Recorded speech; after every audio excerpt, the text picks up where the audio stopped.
오늘 이 시간 우리에게 주신 하나님의 말씀은 마가복음 9장 30절에서 37절까지의 말씀입니다.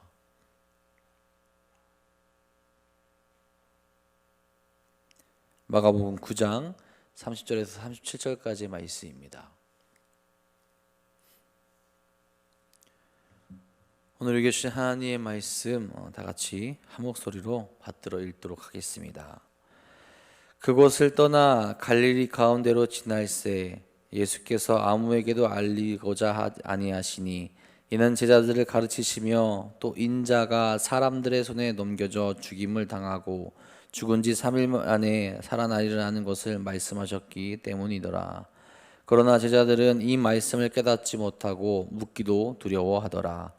가버나움에 이르러 집에 계실새 제자들에게 물으시되 너희가 길에서 서로 토론한 것이 무엇이냐 하시되 그들이 잠잠하니 이는 길에서 서로 누가 크냐 하고 쟁론하였음이라. 예수께서 앉으사 12 제자를 불러서 이르시되 누구든지 첫째가 되고자 하면 뭇사람이 끝이 되며 뭇사람을 섬기는 자가 되어야 하리라 하시고 어린아이 하나를 데려다가 그들 가운데 세우시고 안으시며 제자들에게 이르시되 누구든지 내 이름으로 이런 어린아이 하나를 영접하면 곧 나를 영접함이요 누구든지 나를 영접하면 나를 영접함이 아니요 나를 보내신 이를 영접함이니라. 아멘. 오늘도 하나님의 사랑과 은혜가 주님의 말씀 사모하여 이 자리에 나오신 사랑하는 성도님들 가운데 가득 넘치기를 간절히 소망합니다. 여러분, 우리는 가끔 다른 사람들의 의도를 착각해서 내 뜻대로 행동하다가 부끄럽거나 좀 민망했을 때가 아마 있을 겁니다. 상대방은 전혀 그렇게 생각하지 않았는데 내가 그렇게 지레짐작해서 행동하다가 또 그런 민망한 상황이 일어날 수도 있다는 거죠. 제가 어릴 적에 부모님의 심부름을 받아서 어떤 물건을 아는 집에 이제 가져다 주러 갔습니다. 그 당시에는 뭐 이렇게 좋은 비닐 뭐 이런 거에 포장하는 게 아니라 검은 봉지에 보통 이렇게 많이 들고 다녔어요. 그러니까 안에 있는 내용물이 뭔지 모릅니다. 근데 이제 그 심부름 받은 그 집에 검은 봉지를 들고 이렇게 털레털레 걸어가서 이거 드리려고 가니까 거기 이제 집에 있는 주인분이 제가 이제 검은 봉지에 뭘 싸우는 걸 보고 먹는 건 줄 아셨나 봐요. 그랬더니 저한테 뭐 이런 걸 또 가져오냐고 잘 먹겠다고 그러시는 거예요. 근데 안에 들었던 거는 먹는 게 아니라 무슨 이제 그릇 같은 거였거든요. 그러니까 제가 먹는 게 아니고 다른 물건이다 하면서 드렸는데 서로 이제 굉장히 민망해했던, 저도 왠지 먹는 걸 가져오지 않아서 미안하고 그분도 알아보지 않고 먹는 거 잘 먹겠다고 이야기해서 민망한 그런 상황이 있었던 적이 있습니다. 무언가 확실히 알아보지 않고 지레 짐작해서 행동하고 말하게 되는 것 분명히 오해를 불러일으킬 수 있고요. 때론 우리 삶에 내가 스스로 오해를 일으켜서 오해를 해서 잘못된 행동을 또한 우리가 행할 수도 있게 됩니다. 우리가 더 주의해야 되는 것은 믿음의 삶에서 더욱더 그럴 수 있어요. 우리가 하나님의 말씀을 읽고 주의 말씀을 듣고 온전히 행하고 온전히 나아가야 되는데 그 말씀을 오해하게 되었을 때 거기서 주님께서 기뻐하시는 이 일이 아니라 주님께서 근심할 만한 일들을 우리가 행할 수 있게 된다라는 거죠. 여러분, 지금 지구의 환경 오염이 굉장히 심각한 단계에 이르렀죠. 이런 지구의 오염의 한 부분 큰 역할을 담당했던 것 중 하나가 유럽의 사람들이 성경의 말씀을 제대로 이해하지 못한 부분도 있습니다. 어떤 것이냐? 하나님께서 생육하고 번성하고 점령하고 그것을 다스리라고 이야기했을 때 인간들은 우리가 뜻대로 내 마음대로 우리의 욕심을 위해서 우리의 삶을 위해서 이 지구를 다스리고 점령하여서 파괴해도 되겠구나라고 생각한 것이 분명히 있습니다. 하나님께서 다스리고 점령하라라고 한 것은 그것을 내 뜻대로 사용하는 것이 아니라 청지기의 사명을 감당해서 잘 보살피라라고 한 건데 나의 욕심이 그것을 내가 하고 싶은 대로 착취하고 파괴하면서 지구의 환경 오염을 불러일으킨 부분도 분명히 있다라는 거죠. 그리고 더 심각한 것은 분명히 이런 위기가 계속되고 있음에도 계속 경고하고 있음에도 지금 세계는 그것을 돌이키려는 모습이 온전히 나타나지 않는다라는 거죠. 여전히 내 욕심대로 끝까지 그 길로 나가고 있다라는 거죠. 여러분, 믿음의 길을 가는 자들로서 주님의 말씀을 제대로 듣고 묵상하며 주의 뜻을 온전히 나타낼 수 있어야 합니다. 혹 그 말씀을 우리가 잘못 알고 잘못 생각하고 있었다면 다시 깨닫게 되었을 때 돌이킬 수 있는 용기, 회개할 수 있는 용기 또한 우리가 가지고 있어야 된다라는 거죠. 오늘 주의 말씀과 함께 묵상하며 주의 뜻과 주의 은혜를 제대로 바라볼 수 있게 되고 다시 한번 주님 가운데로 온전히 나아갈 수 있는 사랑하는 성도인들 되시기를 간절히 소망합니다. 오늘 말씀에서는 예수님께서 주님의 길을 제자들에게 가르쳐 주시는 것과 여전히 주님의 뜻을 깨닫지 못하는 제자들의 모습이 등장하게 되죠. 예수님께서는 앞서 말씀에서 기적을 베푸신 이후에 갈릴리로 지나게 되십니다. 오늘 말씀 30절에 이렇게 이야기하죠.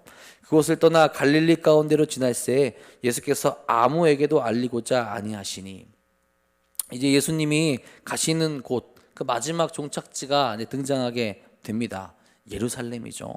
그것으로 가시면서 자신이 고난당하고 죽으실 것을, 또한 부활하실 것을 한 번 더 말씀하시게 되죠. 근데 예수님께서는 왜 이런 자신의 행적에 대해서 아무에게도 알리지 아니하시려고 했을까요? 왜 그러실까? 그런 이유 중에 하나는 바로 제자들의 교육을 위한 것이라 볼 수 있습니다. 십자가의 길을 앞두고 있는 이 시점에서 이제 그 십자가의 의미가 무엇인지 자신의 제자들에게 집중해서 가르치시기 위한 것이라는 거죠.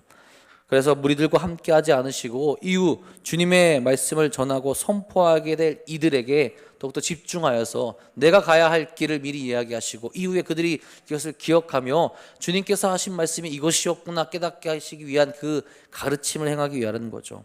이런 예수님의 말씀을 제자들이 기억하게 되어서 이후 참된 제자의 길을 가게 되는 것입니다. 그래서 31절에 말씀하죠. 이는 제자들을 가르치시며 또 인자가 사람들의 손에 넘겨져 죽임을 당하고 죽은 지 3일 만에 살아나리라는 것을 말씀하셨기 때문이더라.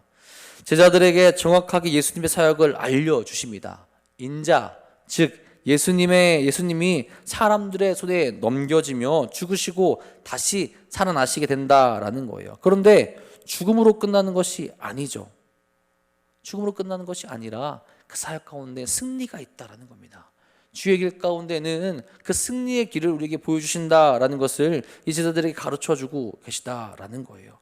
예수님께서 이 이야기를 하셨기에 이 제자들이 주님께서 다시 사시고 다시 만나게 된 이후에 참된 제자의 길을 걸어가게 되고 주님의 말씀을 성경에 기록할 수 있게 되었다라는 거죠.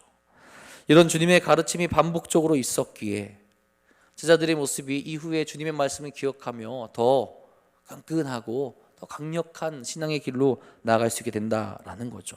자신들 또한 주님의 말씀을 전할 때 이 주님의 가르침을 사용하게 된 거고 또한 자신들도 고난의 길에 함께 동참할 수 있게 되었다라는 겁니다. 여러분, 예수님은 십자가의 고난에 참여할 수 있는 자들을 원하십니다. 그리고 그들이 주님의 길을 온전히 걸어가기를 바라고 계시죠.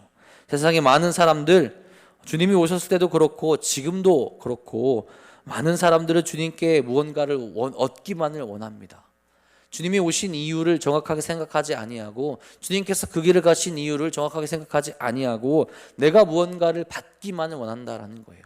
이미 주님이 오신 것만으로도 우리가 그 모든 은혜를 다 받았다라고 고백하고 이야기할 수 있어야 되는데 그것이 아니라 그것을 바라보지 아니하고 내 삶에서 내가 살아가는 삶의 환경에서 내가 바랄 수 있는 많은 것들을 이야기하며 이 세상적인 물질적인 복을 원하게 된다라는 겁니다.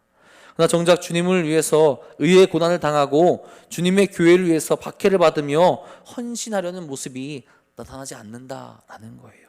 그 은혜에 주님께서 오신 그 은혜만으로 만족하며 우리가 헌신하고 우리가 교회의 박해를 받으며 교회를 위해서 의의 길을 걸어가는 모습이 없어지고 있다라는 거죠.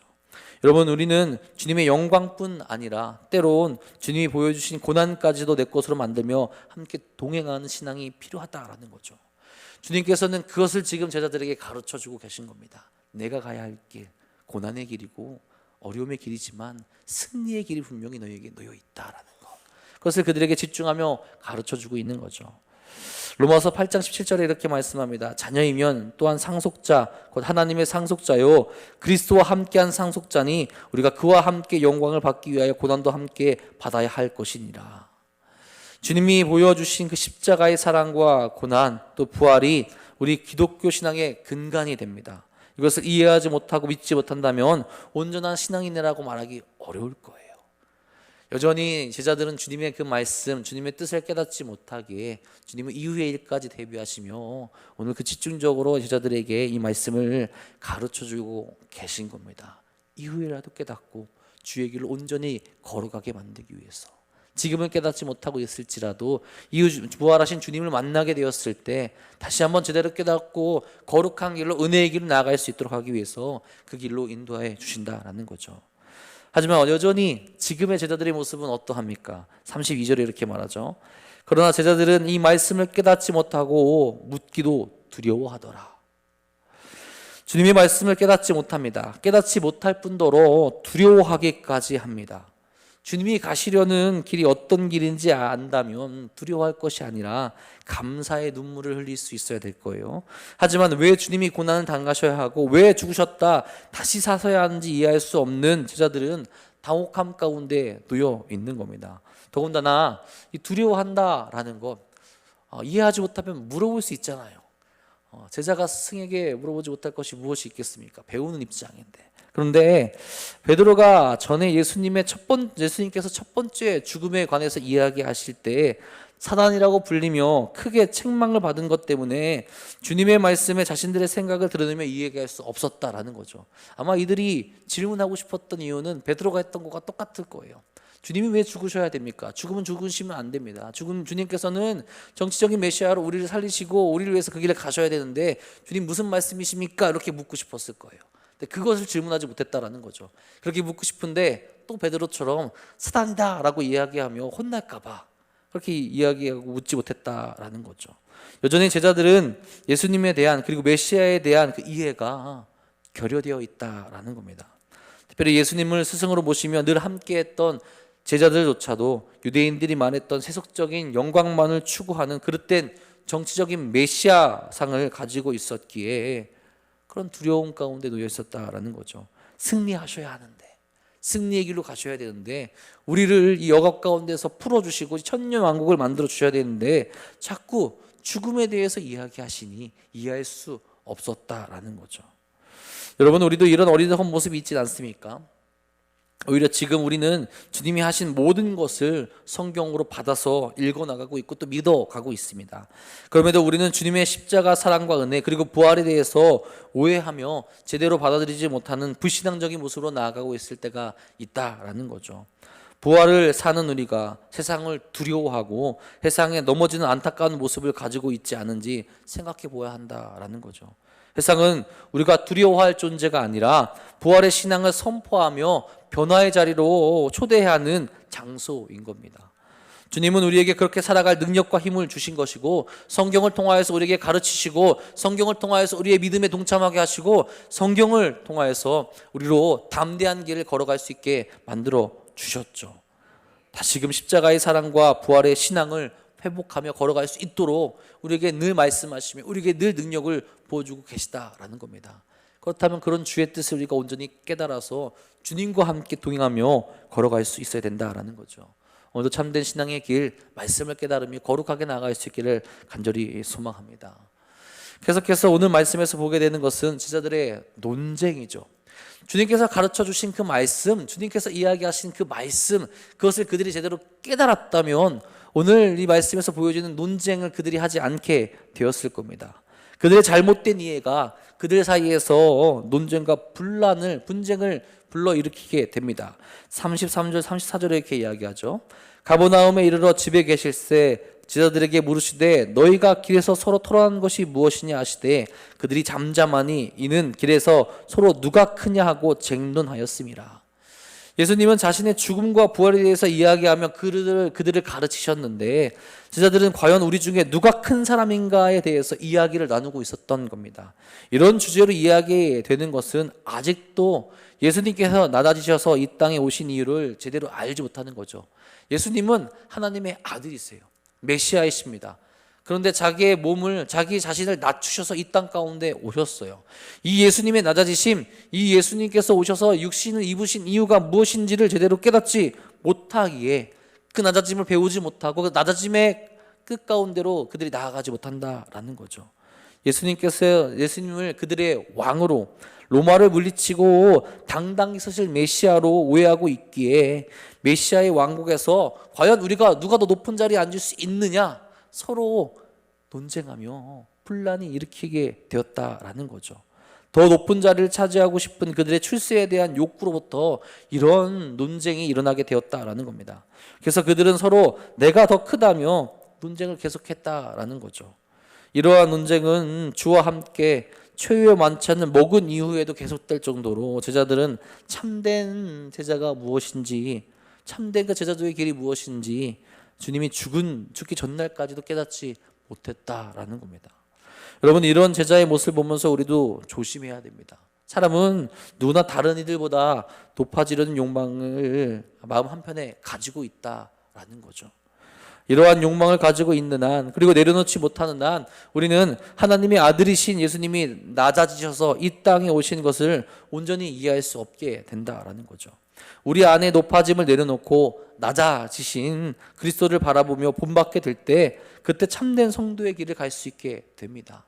낮아진 자를 높이시는 주님, 낮아진 나를 높이시며 주의 길을 인도하시는 분, 아무것도 할 수 없고 정말 주 앞에 죄인일 수밖에 없었던 우리를 높이셔서 주의 길로 인도하신 하나님의 은혜를 우리가 경험할 수 있어야 된다라는 거죠.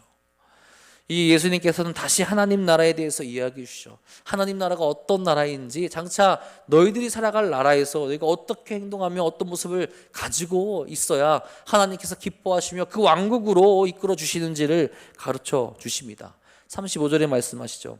예수께서 앉으사 12제자를 불러서 이르시되 누구든지 첫째가 되고자 하면 뭇사람의 끝이 되며 뭇사람을 섬기는 자가 되어야 하리라 하시고, 아멘. 세상과는 다른 기준을 말씀하시죠. 세상은 내가 어떻게든 높아지려고 합니다. 내가 힘을 가지고 있어야, 내가 능력이 있어야, 내가 높은 자리를 올라가야 섬김을 받는다라고 그렇게 이야기하지만, 하나님 나라에서는 섬김을 받는 자가 되려면 섬기는 자가 되라고 그렇게 이야기합니다. 높은 자리로 올라가고 싶다면 스스로 낮은 자리로 내려가라라는 거예요. 첫째가 되려고 누군가를 짓밟고 올라가는 것이 아니라 스스로 낮아지라라고 그렇게 이야기를 합니다. 여러분, 이렇게 낮아지지만 하나님 나라에서는 하나님께서 분명히 높여 주신다는 거죠. 그것이 하나님 나라의 지혜이고 하나님 나라에서의 온전한 모습이고 하나님 나라의 비밀인 것입니다. 하나님 나라에서 자신을 높이려고 스스로 힘으로 행하면 할수록 낮아질 수밖에 없게 됩니다. 하나님께서는 그런 자들을 낮추신다라는 거죠. 이렇듯 세상의 논리와 예수님께서 가르쳐 주신 그 논리, 하나님 나라의 비밀은 다를 수밖에 없다라는 거죠. 그러면서 36절 37절에 말씀합니다. 어린 아이 하나를 데려다가 그들 가운데 세우시고 안으시며 제자들에게 이르시되 누구든지 내 이름으로 이런 어린 아이 하나를 영접하면 곧 나를 영접하며 누구든지 나를 영접하면 나를 영접함이 아니요 나를 보내신 이를 영접함이니라. 아멘. 예수님께서 말씀하시는 섬김의 대상이 누굽니까? 세상에 힘을 가진 자들, 그래서 나를 더 높은 자리로 올려줄 자들이 아니라 어린아이처럼 사회에서 무시당할 수 있는 그 존재, 스스로의 힘으로 살아갈 수 없는 연약한 이들을 섬기며 그들을 사랑하며 그들을 영접하는 것이라고 그렇게 이야기합니다. 여기서 영접하는 것은 단순히 손님 정도로 생각하는 것이 아니라 그들을 자신의 자녀처럼 생각하며 받아들이고 대우해 주라는 거죠. 그럴 때 그것이 단순히 예수님을 영접하는 것을 뛰어넘어서 예수님을 보내신 하나님을 영접하게 되는 것이다 라고 그렇게 가르치시는 거죠. 그것이 하나님의 뜻이라는 겁니다. 그것이 하나님께서 기뻐 받으시는 신앙인의 모습이라는 거죠. 그럴 때 어떻다고 합니까? 정말로 하나님께서 기뻐하신다라는 거예요. 마태복음 25장 40절에 이렇게 말씀합니다. 임금이 대답하여 이르시되 내가 진실로 너희에게 이르노니 너희가 여기 내 형제 중에 지극히 작은 자 하나에게 한 것이 곧 내게 한 것이니라 하시고, 지극히 작은 자에게 한 것이 내게 한 것이다. 지극히 작은 자에게 한 것이 하나님께 한 것이다. 그것이 하나님께서 기뻐하시는 것이다 라고 우리에게 가르쳐 주시고 제자들에게 지금 가르쳐 주고 계시다라는 거죠. 예수님 자신이 우리 인간을 섬겨주시기에 오셨고 그 섬김으로 생명을 주셨습니다.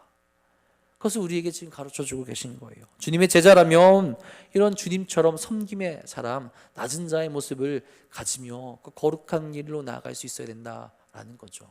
주의 뜻을 오해하는 것이 아니라, 주님의 오심을 오해하는 것이 아니라, 그것을 내 입맛대로 이야기하며 맞추려고 하는 것이 아니라 내 뜻과 내 생각을 내려놓고 주의 말씀 가운데 다시 한번 나아가는 모습이 우리에게 필요하다라는 겁니다. 예수님은 자신의 삶으로 이 모든 것을 보여주신 것이죠. 우리가 이런 주님의 마음을 온전히 깨달을 수 있어야 합니다. 주님의 사랑을 깨닫지 못하고 주님의 오심을 오해하게 된다면 우리는 여전히 나를 높이는 자리로 나아가게 되는 거죠. 오늘 제자들이 보여준 모습처럼 말입니다. 주님께서 죽음과 고난과 부활을 이야기하셨는데 그것을 두려워하며 묻지 못하는 모습. 하나님의 나라는 낮은 자, 예수님께서 낮은 자로 오셨는데 그 낮은 자의 모습을 깨닫지 못하고 주님을 오해하며 나의 자리를 높이려는 어리석은 모습, 그렇게 분란을 일으키는 모습으로 나아갈 수 있다라는 거죠. 여러분, 주님의 가르침을 온전히 깨닫게 되어서 우리가 사랑의 길로, 은혜의 길로 나아갈 수 있어야 된다라는 거죠. 하나님 나라의 첫 번째는 세상이 이야기하는 기준의 사람이 아니죠. 우리는 내 생각과 판단, 세상의 가치로 하나님의 나라 그리고 주님의 십자가와 부활을 바라봐서는 안 됩니다. 주님의 낮아지심과 사랑을 제대로 깨닫게 될 때 우리도 그 낮아짐을 사모하며 나아갈 수 있게 된다라는 거죠. 주님의 죽으심과 부활을 제대로 바라보며 우리가 온전히 믿을 수 있어야 되고 하나님 나라의 삶을 깨달으며 그 삶으로 나아갈 수 있어야 된다라는 거죠. 그래야 오늘의 말씀에서 나오는 제자들처럼 어리석은 생각을 하지 않고 주님께서 기뻐하시는 삶을 우리가 온전히 살아갈 수 있게 된다라는 겁니다. 오늘 말씀을 기억하며 우리가 주의 말씀을 잘못 알고 있었던 것이 있다면 다시 한번 깨닫는 그 거룩한 길로 기도하며 성령의 인도하심을 받아서 주님께서 기뻐하시고 주님께서 정말로 칭찬하실 만한 일들로 우리가 그 믿음의 삶을 보이며 나갈 수 있기를 간절히 소망합니다. 그래서 오늘도 낮은 자리로 오셔서 우리를 높은 자리로 인도하시는 주님의 그 모습을 따라 우리 스스로 낮추며 또한 교만한 모습을 버리고 주의 말씀에 순종하여서 신실한 신앙의 길로 걸어나가시는 우리 사랑하는 도난동교회 성도들 되시기를 주님의 이름으로 간절히 축원합니다. 기도하겠습니다. 네, 주님, 오늘도 우리가 주의 길을 따라가길 소망합니다. 낮은 자리로 오셔서 하나님의 말씀을 전하며 우리를 이끄시고 우리에게 거룩한 길을 이끄신 그 주님의 모습을 배워갈 수 있는 우리가 될 수 있도록 인도하여 주옵소서. 낮은 자리에 오셨지만 결국 그 자리로 말미암아 그 삶으로 말미암아 생명의 길을 허락하여 주셨고 하나님의 영광을 나타내신 그 주님의 길을 따라가 오늘도 우리가 낮은 자의 모습을 나아가지만 우리의 삶을 통하여 주님의 영광만을 드러낼 수 있도록 인도하여 주시옵소서. 어리석은 자들처럼 내 뜻과 내 욕심을 위해 살아가는 것이 아니라 이 세상 가운데 정말 주님을 따라가 하나님의 사랑만 온전히 나타낼 수 있도록 인도하여 주시옵소서.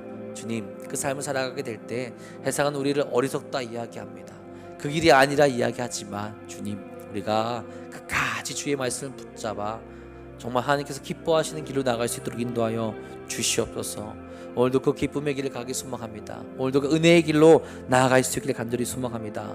부활을 살아가게 하여 주시옵고 부활을 온전히 이해할 수 있게 인도하시고 믿을 수 있게 인도하여 주시옵고 거룩한 신앙의 길로 나아가 주님과 함께 동행할 수 있는 이 하루 될 수 있도록 인도하여 주시옵소서. 그 믿음의 삶을 살아가는데 주여 때론 지칠 때도 있고 또한 육신적으로 어려운 가운데 놓인 이들도 있습니다. 그들에게 다시 한번 주의 사랑과 은혜를 부어주셔서 넘어지지 않도록 인도하여 주시옵고 오늘도 거룩한 주의 은혜를 다시 한번 경험할 수 있는 이 하루 될 수 있도록 인도하여 주시옵소서. 주께서 오늘도 우리와 함께 하시며 부르짖고 기도하는 저들의 기도에 응답하여 주시며 거룩하고 은혜로운 길로 인도하실 것 믿사오며 우리 사랑하신 우리 구주 예수 그리스도의 이름으로 감사하며 기도합니다. 아멘.